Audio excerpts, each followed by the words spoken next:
This is Twila Belcher, Week 5, Assignment 3, and my persuasive speech is the marijuana effects. Many people have this preconceived notion that since marijuana is illegal, that it should not be used, that marijuana is addictive and is only used by thugs or lowlifes. To the contrary, marijuana is the least addictive and is used by physicians, lawyers, and by persons of authoritative positions. Marijuana, also known as cannabis, weed, pot, and many other names, is a preparation of the cannabis plant intended for the uses as a psychiatric drug and as alternative medicine. There are a lot of people who are misinformed on what marijuana is and therefore makes biased decisions and judgment about the plant and its various uses and users. What these misinformed people do not understand is that marijuana has more beneficial effects than harmful ones, and it's the main chemical already in the human body. Therefore, it should be legal. Recent studies have shown that the legalization of marijuana, among many other benefits, could clear up majority of the U.S. debt, prevent and cure diseases, and a replacement of several products. Before deriving into the benefits, one must understand the main components of marijuana. The principal psychoactive compound of cannabis is tetrahydrocannabinol, or THC. It is one of 483 known compounds in the plant. THC is typically considered the primary active component of the cannabis plant and plays a significant role in its psychoactive effects. Contemporary use of cannabis is recreational, medicinal drug, or a part of religious or spiritual rites. The earliest recorded uses date from 3rd millennium BC. In the United States, cannabis is the most commonly used illegal drug under federal law. In fact, it is the most illegal drug in the world. The United Nations conducted a recent study that indicated approximately 4% of the adult world population uses cannabis annually, and that approximately 0.6% uses it daily. Marijuana was first severely restricted as a recreational and medicinal drug in the U.S. by the Marijuana Tax Act of 1937. The law did not prohibit use, but imposed such a heavy tax, the legal sale and use became all but impossible. Prior to its ban, marijuana, or hemp, was a stable cash crop of the family farm in early America. Hemp is a durable saw fiber from the cannabis plant stem. Hemp is valuable in thousands of commercial products, especially as fiber, ranging from paper, construction, and textile in general to clothing. Hemp is stronger, longer lasting than cotton. It is a useful source of foodstuff, hemp milk, hemp seed, and hemp oil, and biofuels. Hemp has been used by many civilizations during the last 12,000 years. The first two drafts of the United States Declaration of Independence was written on hemp paper. The Controlled Substance Act of 1970 made it illegal to possess, use, sell, buy, or cultivate marijuana in the United States.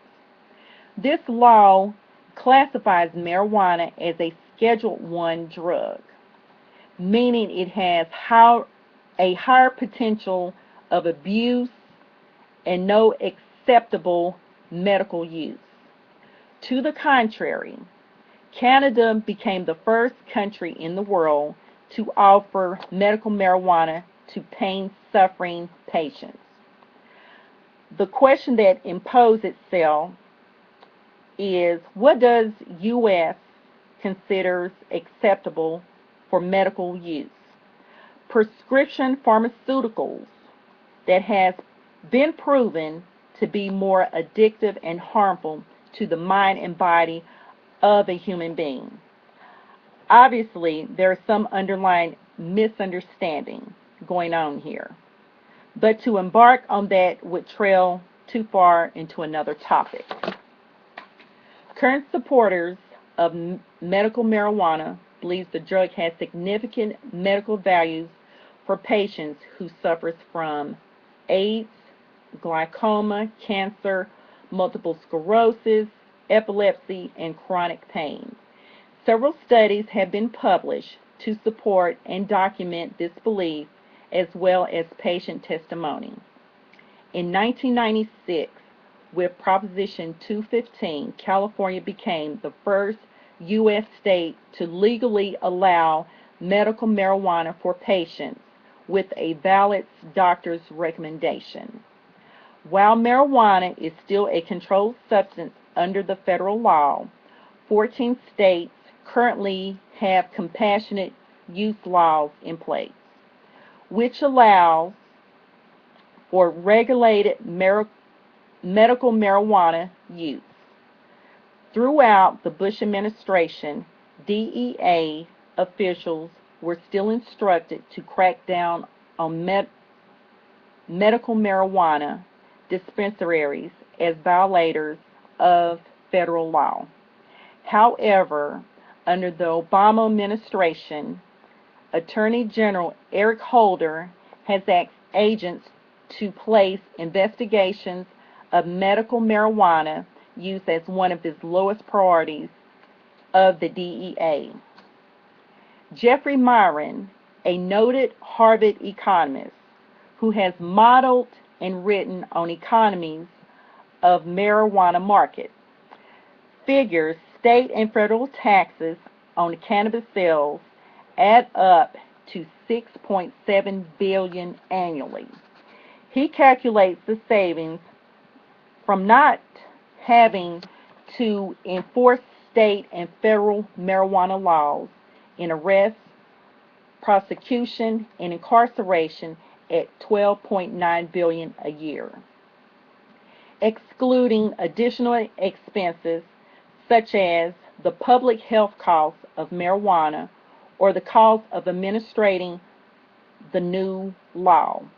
Miron figures that the legal pot creates almost $20 billion bonus. Fact is, the many misconceptions of the plant has hindered much research into the possibilities it has medically and how it could legally turn the world economies around.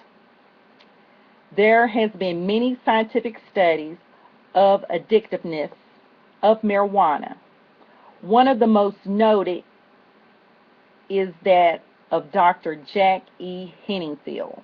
He ranked that relatively addictiveness of 6 substances: cannabis, caffeine, cocaine, alcohol, heroin, and nicotine.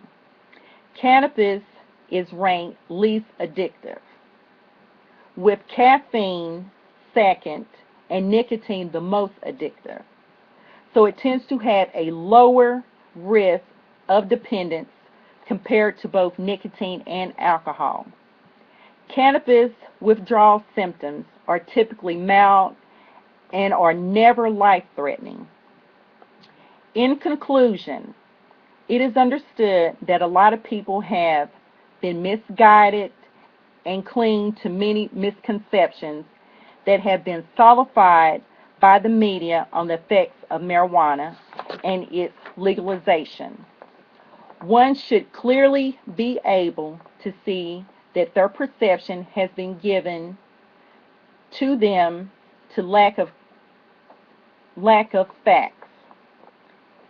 It becomes obvious that legalizing marijuana could help an individual tolerate pain, reduce the risk of disease, and be an alternative source of material, and put the U.S. out of debt.